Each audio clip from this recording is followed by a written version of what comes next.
Oh. Guess try to meet image. Expecto Patronum! Hey! This is the closest outfit that I have to Hogwarts uniform, especially my favorite group. Guess what it is? I wanted to draw green eyeliner, but I remembered that I have threw my green eyeliner away, so now I have nothing green in my makeup bag. Welcome to Lily's Lit Take, episode number 3. Before I start, I need to tell you something. I love Harry Potter. I mean it. I live in the world, and I've been there since I was 6 years old, and now I'm 25 years old. I still haven't left. I mean, I've done every sorting quiz that you can find online, like the Pottermore one, the Wizarding World, and fan-made ones, and all of them, and every single time, without fail, I end up in Slytherin, which I'm really proud of. And when the Hogwarts Legacy game came out, I couldn't stop playing. Like, I'm talking about 12-hour sessions. And I'd look up and realize the sun had come up. And here's the crazy part.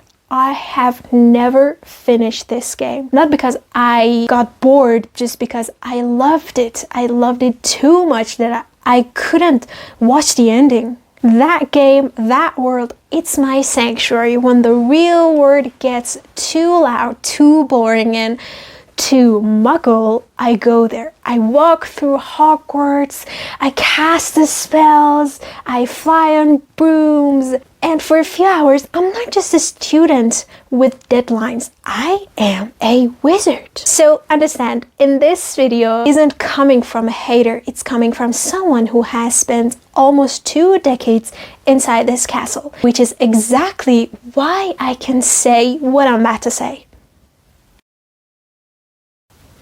Okay, side by side. A boy lives with his mean aunt and uncle on a remote, boring farm.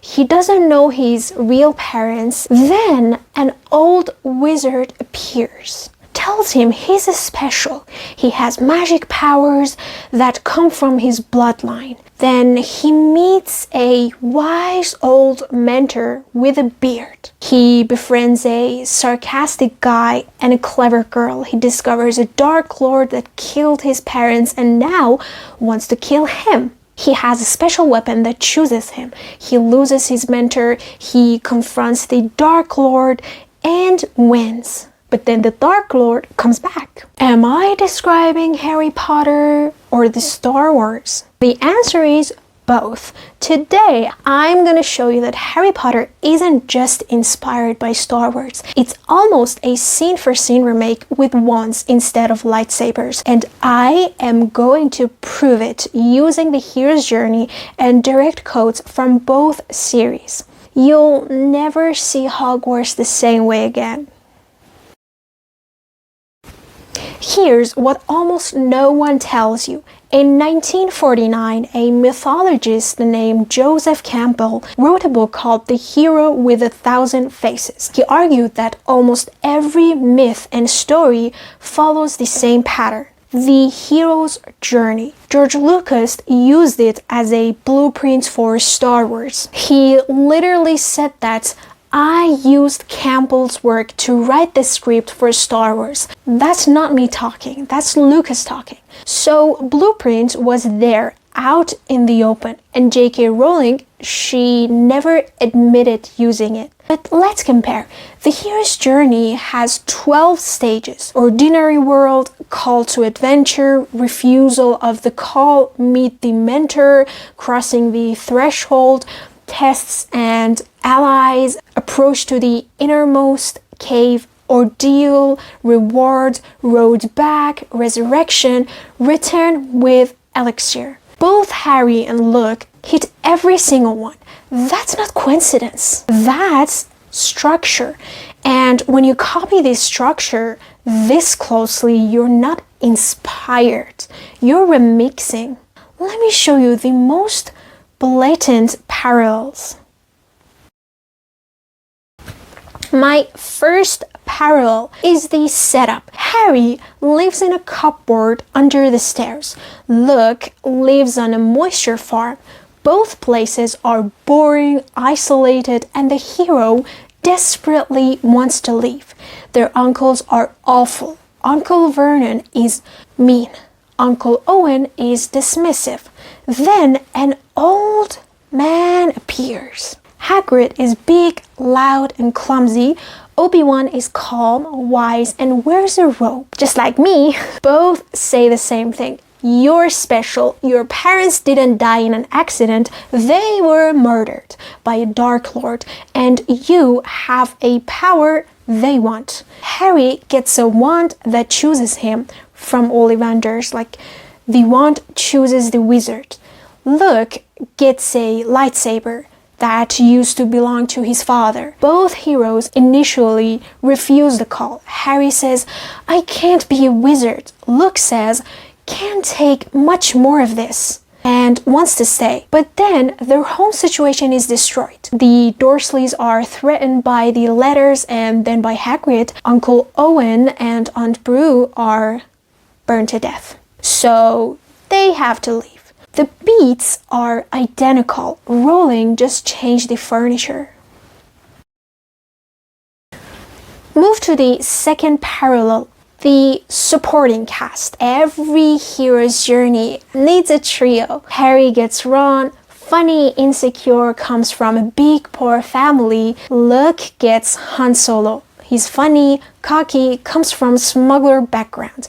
Both are the rogue with a heart of gold. Then the smarts girl. Hermione is logical, bossy, knows everything, and Princess Leia is tough, strategic, also bossy. Both are captured by the bad guys at some point, and both rescue the boys more than they rescue them. I mean, the boys rescue them. And the dialogue in Star Wars novelization, Leia says to Han, somebody has to save our skins.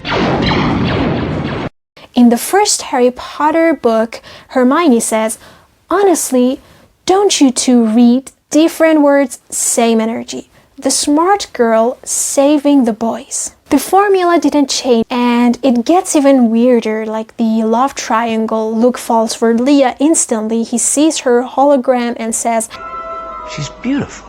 He competes with Han for her attention, and in the Harry Potter, you feel a spark between Harry and Hermione. The dancing scene, the way he looks at her sometimes, and Ron gets jealous. The Horcrux literally shows Harry and Hermione kissing in a vision, an illusion designed to torture Ron.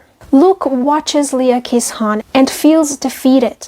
Ron sees Harry and Hermione kiss, even if it's not real, and feels the same. The archetypes are so obvious that fans have been making memes for years. But memes don't lie. The trio formula was perfected by Lucas in 1977. Rowling just put them in school uniforms.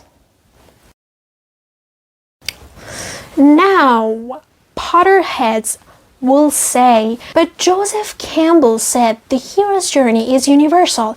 It's everywhere, in every story, from the Odyssey to the Matrix. And that's true. I mean, that's 100% true. The monomyth is everywhere.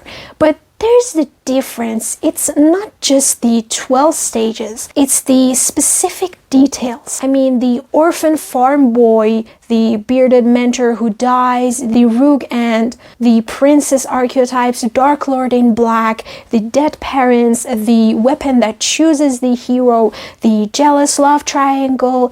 That never quite happens. At that point, you're not just using the monomyth, you're using George Lucas's specific casting choices. Let me put them side by side. You ready? Orphan boy in a boring home. Harry under the stairs. Luke on Tatooine. Old wizard appears. Hagrid versus Obi-Wan. Special weapon. Wand that chooses the wizard versus lightsaber from his father. The Dark Lord connection. Prophecy and Horcrux versus I am your father. The trio, Ron and Hermione, Han and Leia. Love triangle tension. Harry and Hermione's almost moments versus Luke and Leah's almost moments. Mentor dies. Dumbledore versus Obi-Wan. I could go on. The point is, these aren't similar themes. These are same beats in the same order. You'll say, but the magic system is different. Harry has spells and potions. Star Wars has the Force. Okay. Let's look at the villains. Darth Vader is a Dark Lord in black armor, has a breathing problem and killed Obi-Wan, and is secretly the hero's father. Voldemort is a Dark Lord in black robes and has no nose, killed Harry's parents, and is secretly connected to Harry through prophecy and the Horcrux. Both heroes learn a special power that only they can use. Lucas uses the Force and Harry speaks Parseltongue. Both have a final battle where the villain tries to turn the hero into the dark side. The only difference is that Lucas saves Vader. But Harry doesn't save Voldemort. But that's just the ending, the journey is almost beat for beat. I'm not saying Harry Potter is bad. I'm saying it's structurally identical. And once you see it, you can't unsee it.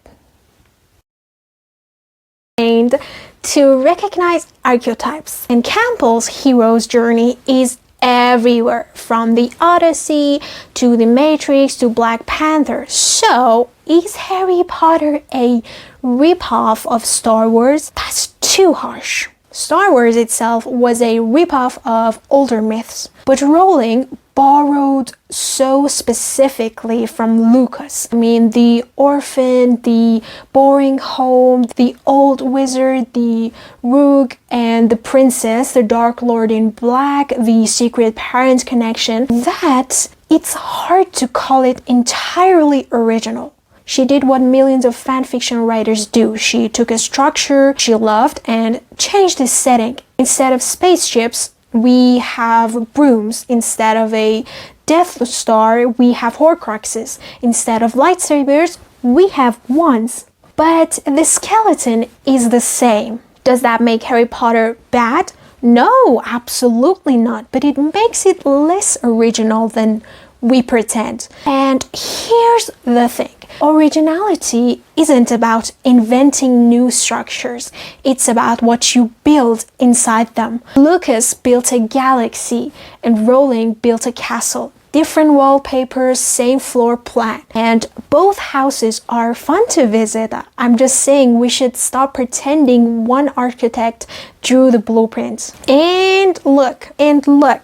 I can say all of this and still mean it when I tell you that Harry Potter is my home. But here's the thing, I also love Star Wars. I've spent hours in those games too, walking through Tatooine, flying an X-Wing, swinging a lightsaber, and stepping into that galaxy feels familiar. Not because it's the same story, but because deep down, it's the same house with different furniture. That's the strange thing about stories. You can see all the strings, you can map out every borrowed beat, and it still works on you. Maybe that's the real magic. Not that the structure is original, but that even when you know the trick, you still feel the spell. If you like hot takes that connect the dots between your favorite stories, hit subscribe right now, or I will cast a spell on you. And here's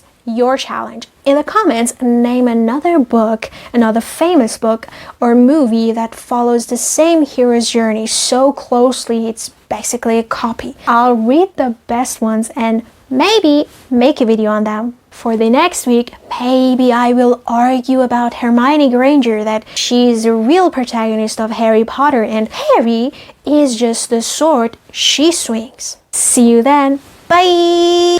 Expecto Patronum!